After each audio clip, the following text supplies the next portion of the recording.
Najprej lep dober dan vsem skupaj in opravičilo za slab glas. Prehlad me je ujel, ampak glavno je, da sem tukaj. Spoštovani župan, gospod Jože Kužnik, spoštovana veleposlanica, gospa Jamie Harpotljan, spoštovani poslanci Državnega zbora Republike Slovenije, cenjene krajanke in krajani, dragi prijatelji iz Slovenije in Združenih držav Amerike, gospe in gospodje.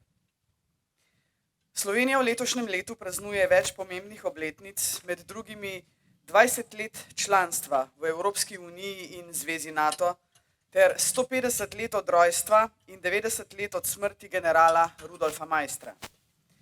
Poleg tega mineva tudi 80 let od pomembnih zgodovinskih dogodkov v Sloveniji in po svetu, ki so vsak na svoj način v letu 1944 zaznamovali takratni potek druge svetovne vojne. Mednje nedvomno spadajo zavezniške letalske akcije, kot je bila tista marca 1944, ki pa se je žal končala s sestrelitvijo ameriškega bombnika in smrtjo 8 članov posadke. Različnih dogodkov in požrtvovalnih dejanj v drugi svetovni vojni je bilo nešteto. Nekateri so danes bolj, drugi manj vidni. Iz spoštovanja do vseh, ki so sodelovali v boju proti fašizmu in nacizmu, je pomembno, da ohranjamo spomin nanje.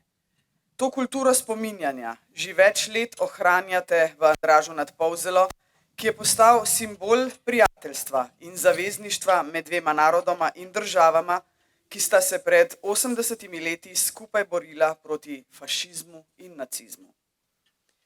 Čeprav gre pri prej omenjenih obletnicah za različne časovne okvire, procese, dejanja in posameznike, želim poudariti, da jih povezuje nekaj edinstvenega. Prvič, zavestne in pogumne odločitve, usmerjene v blaginjo sočloveka in tudi širše družbe. Drugič, pripravljenost žrtvovati najdragocenejše, svoje življenje, za svobodo ljudi in za ohranitev vrednot naše civilizacije. In tretjič, zavezanost k sodelovanju, podpori in pomoči. Na teh temeljih so se rojevala, vzpostavljala in nadgrajevala partnerstva, zavezništva in koalicije kot oblike sodelovanja in dogovarjanja med državami in med ljudmi.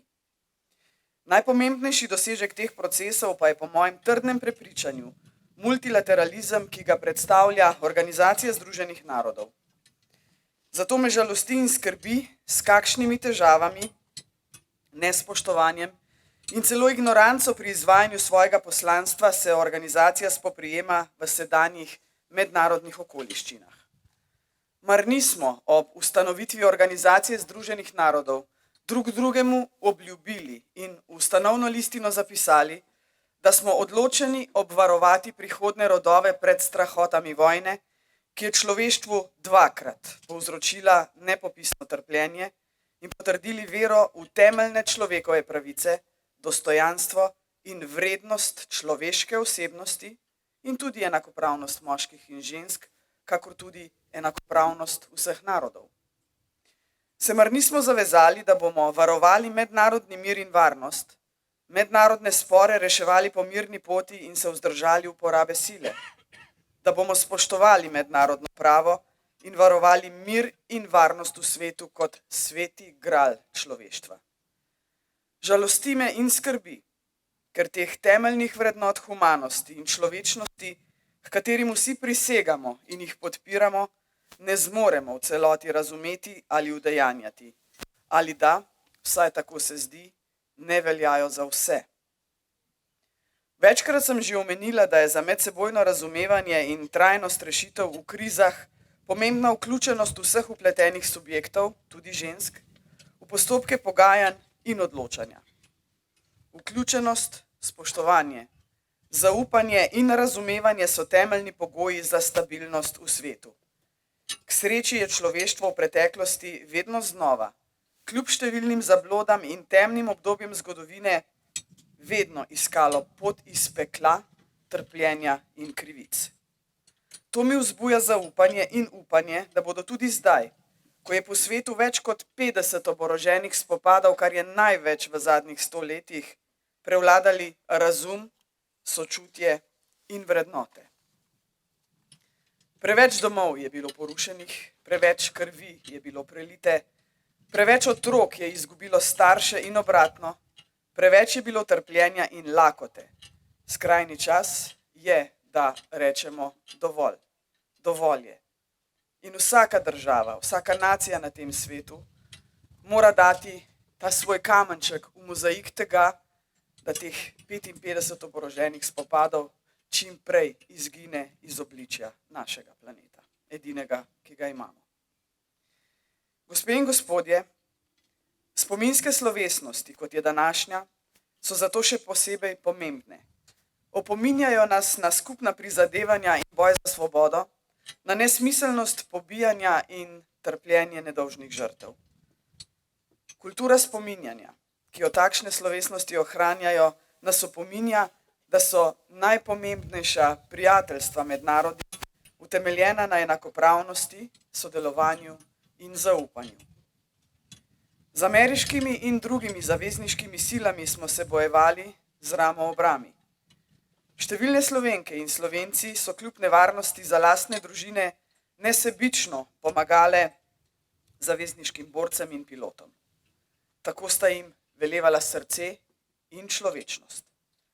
Zavezniki sta nas povezovala neizmerna moč in spoznanje, da pod tujim jarmom, ki sta ga predstavljala fašizem in nacizem, ne želimo živeti, ter da nas brez narodne samobitnosti, jezika in narodne grude preprosto ni.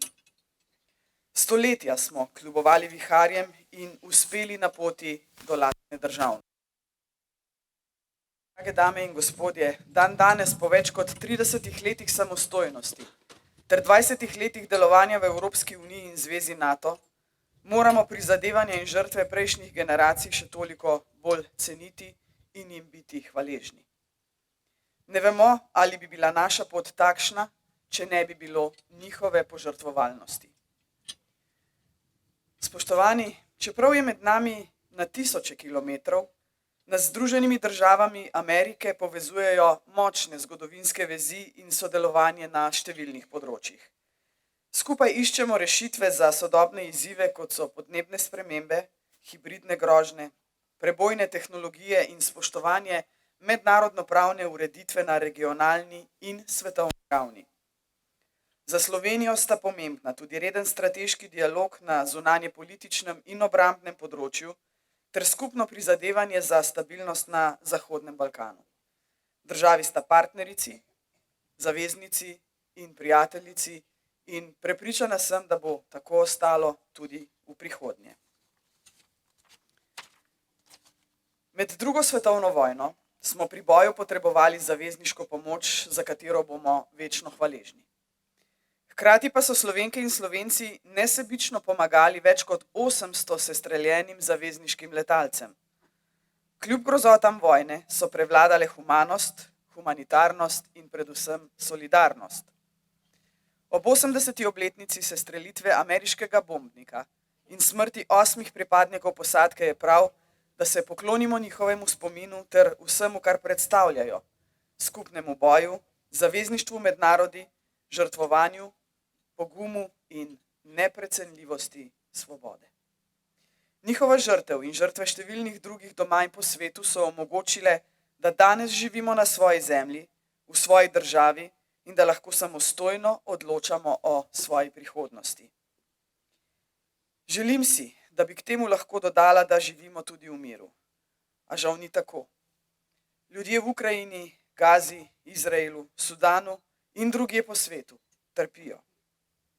Za spoštovanje mednarodnega miru in varnosti moramo države članice Združenih narodov še veliko narediti.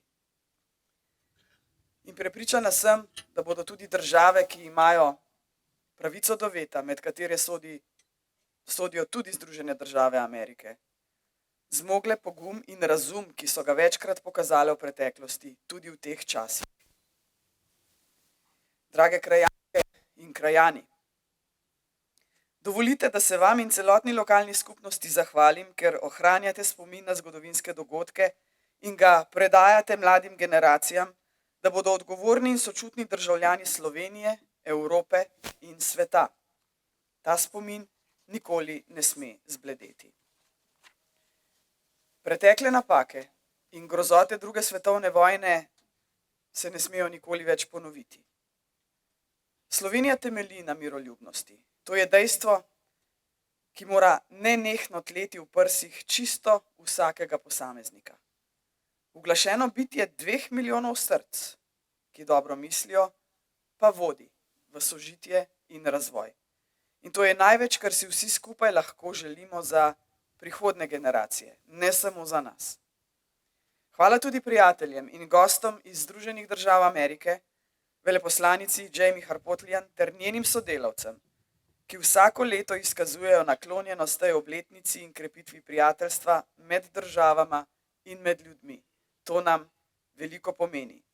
Naj torej živita mir in prijateljstvo med narodi. Your Excellency, thank you very much for coming every single year to Andrašnac Polzelo, and I am pretty sure that the friendship between United States of America and Slovenia will be a long-lasting one. Thank you.